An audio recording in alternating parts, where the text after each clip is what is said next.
welcome to my YouTube channel.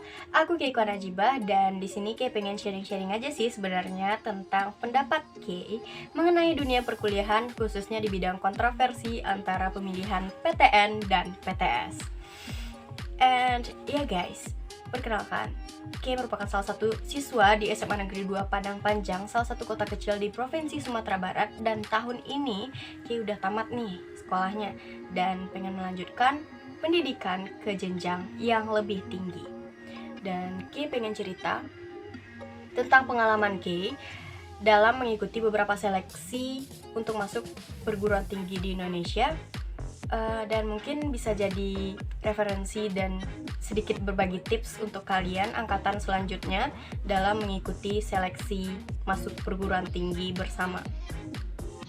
Nah, seperti yang udah Kay bilang sebelumnya, Kay merupakan siswa yang baru tamat tahun ini dan akan memasuki dunia perkuliahan.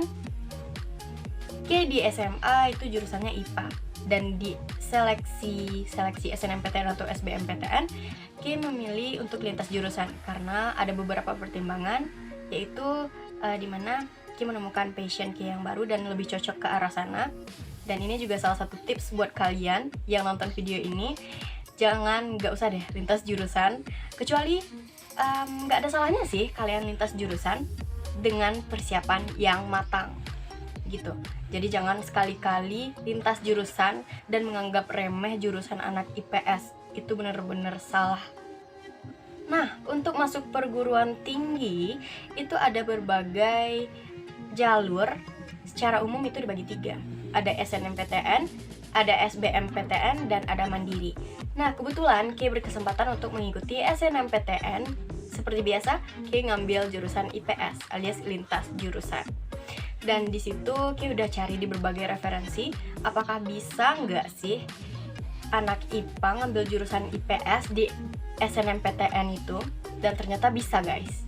Tapi memang tidak disarankan karena kemungkinannya itu memang kecil, sekitar 0, sekian. Jadi itu memang udah harus pasrah dan berani ngambil resiko. Tapi nggak ada salahnya untuk mencoba, dan kita harus yakin dengan pilihan yang kita ambil. Setelah beberapa waktu menunggu hasil SNMPTN, dan bener aja, ternyata Kay gagal di SNMPTN. But don't worry, ada jalur lagi yang namanya SBMPTN. Nah, di SBMPTN ini kita harus benar-benar ekstra berjuang untuk mendapatkan skor setinggi mungkin untuk memasuki PTN yang semakin tinggi PTN yang kita inginkan, semakin favorit PTN yang ingin kita masuki. Itu perjuangan kita benar-benar dituntut untuk benar-benar sungguh-sungguh belajar untuk menguasai materi. Dan kuncinya di SBMPTN ini kita harus realistis dalam mengurutkan pilihan kita. Misalnya di pilihan pertama itu, pilihan kita harus dengan jurusan yang lebih tinggi grade-nya, dan pilihan kedua itu harus yang agak rendah. Mengapa? Karena jika nilai kita nanti rendah, maka di pilihan pertama kita ditolak, maka kita bisa disaring di pilihan kedua. Tapi jika pilihan kedua kita itu lebih tinggi daripada pilihan pertama, itu udah otomatis ketolak. Jadi kita harus pintar-pintar dalam mengurutkan pilihan dan realistis dalam berpikir. Setelah beberapa waktu juga menunggu hasil dari seleksi masuk perguruan tinggi negeri, Kay gagal untuk kedua kalinya untuk masuk ke PTN favorit. Dan kembali lagi gagalnya karena Kay memilih jurusan yang grade-nya sama-sama tinggi. Mungkin di situ juga kesalahannya. Tapi di sana juga menjadi pelajaran bagi diri Kay sendiri. Bukan berarti yang tidak lolos SBMPTN itu tidak mampu. Bahkan skor UTBK Kay itu nggak rendah loh. Maksudnya itu kalau diurutkan di angkatan Kay mungkin itu lumayan tinggi. Tapi karena nilai Kay itu misalnya segini. Nah, PTN yang kita inginkan itu minta nilainya segini. Nilai kita yang segini tadi yang udah kita dapatkan di UTBK itu udah banyak dicari oleh PTN-PTN lain. Dan kenapa kita gagal di pilihan kita di PTN favorit itu? Karena kita kurang realistis dalam mengurutkan pilihan tadi gitu. Belum menyerah sampai di sana aja, Ki juga ikut seleksi SPAN-PTKIN untuk masuk perguruan tinggi yang basisnya itu sekolah agama, misalnya IAIN ataupun UIN gitu.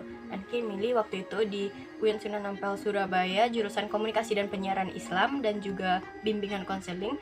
Dan kalau nggak salah satu lagi itu di UIN Madura atau ya begitulah. Dan alhamdulillahnya Ki keterima di UIN Sunan Ampel Surabaya dengan jurusan Komunikasi dan Penyiaran Islam.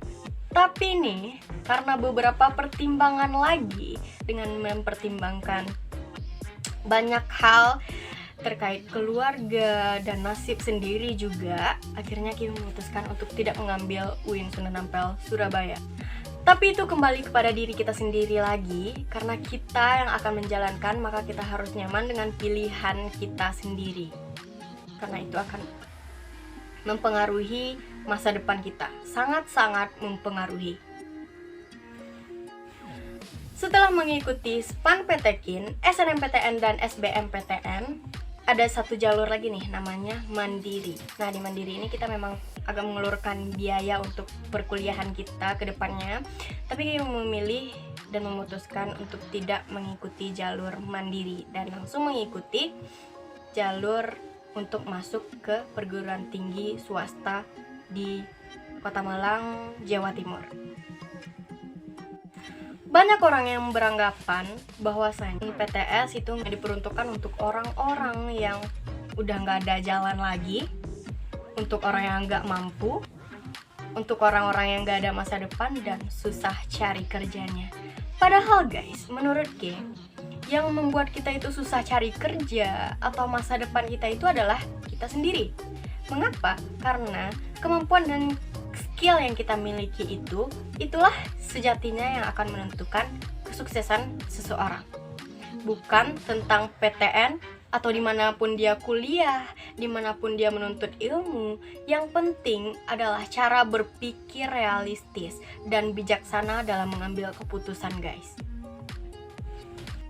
Nah, Ki punya seorang acuan yang dulunya berkuliah di universitas swasta dan kini dia menjadi orang yang sukses. Ki nggak sebutin namanya, tapi kita mengambil intisari pengalaman hidupnya. Bahkan dia sekarang bisa melangkaui orang-orang yang dulunya kuliah di universitas negeri itu favorit. Betapa hebatnya dia karena dia dapat mengembangkan skill dan kemampuannya dengan detail dan spesifik. Sementara di sisi lain, orang-orang berpikir bahwasanya orang yang masuk perguruan tinggi negeri itu adalah orang yang benar-benar hebat dan kelak dia akan mudah masuk dunia kerja dan masa depannya cerah. Tapi guys, kalian pernah dengar cerita ini? Seseorang yang masuk perguruan tinggi dan dia nge-stuck sampai di sana, oh gue udah masuk perguruan tinggi, gue udah hebat, gue udah bisa semuanya, gue udah miliki semuanya. Tapi setelah dia tamat, dia menjadi pengangguran. Pasti kalian pernah dengar cerita seperti itu, bukan? Itu adalah bukti bahwasannya dimanapun kita kuliah, itu nggak akan menjamin masa depan. Kembali kepada diri kita sendiri, bagaimana kita merangkai jalan kita sendiri menuju kesuksesan. So guys, intinya PTN ataupun PTS itu sama-sama nggak menjamin kesuksesan di masa depan kita. Dan yang menentukan kesuksesan itu adalah diri kita sendiri. Bagaimana kita dalam merealisasikan tujuan kita sendiri dengan sungguh-sungguh.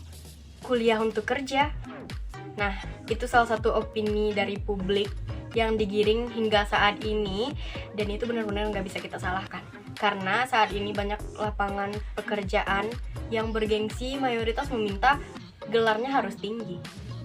Nah, tapi yang sebenarnya nih, kuliah itu untuk menambah ilmu dan mendewasakan pikiran agar bijaksana dalam mengambil keputusan ke depannya gitu. So guys, sampai situ dulu aja sharing-sharingnya.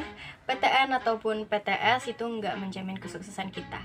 Yang menentukan masa depan dan kesuksesan kita itu adalah diri kita sendiri, bukan di mana kita kuliah. Gitu guys. Semoga video ini bermanfaat and see you.